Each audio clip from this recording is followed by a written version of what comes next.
మద్యం కుంభకోణం కేసులో కీలక పరిణామం, హైకోర్టు మధ్యంతర ఉత్తర్వులు. మద్యం కుంభకోణం కేసులో 3 నిందితులకు బెయిల్ ఇచ్చిన ఏసీబీ కోర్టు. ధనుంజయ రెడ్డి, కృష్ణమోహన్ రెడ్డి, బాలాజీ గోవిందప్పలకు హైకోర్టు నోటీసులు జారీ.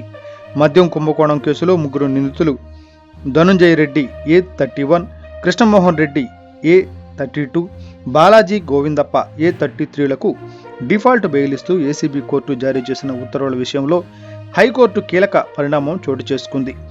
సిఐడి దాఖలు చేసిన అభియోగ పత్రాలపై అభ్యంతరాలు లేవనెత్తుతూ ఏసీబీ కోర్టు ఆగస్టు 23న జారీ చేసిన అఫీషియల్ మెమోరాండం అమలుపై స్టే విధించింది.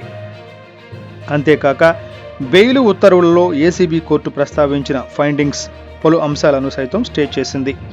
3 నిందితులు ఇప్పటికే బెయిల్పై విడుదలైన నేపథ్యంలో వారికి నోటీసు ఇచ్చి వాదనను వినాల్సిన అవసరం ఉందని అభిప్రాయపడింది. ఆ 3కి నోటీసులు జారీ చేసింది. మరోవైపు ఇదే కేసులో నిందితుడు రాజ్ కేసీ రెడ్డి పిఏ బూనేటి చాణిక్య A8 దాఖలు చేసిన డిఫాల్ట్ బెయిల్ పిటిషన్పై విచారణ జరపకుండా ఏసీబీ కోర్టును నిలువరించాలని కోరుతూ సిఐడి అత్యవసరంగా దాఖలు చేసిన వ్యాజ్యంపై హైకోర్టు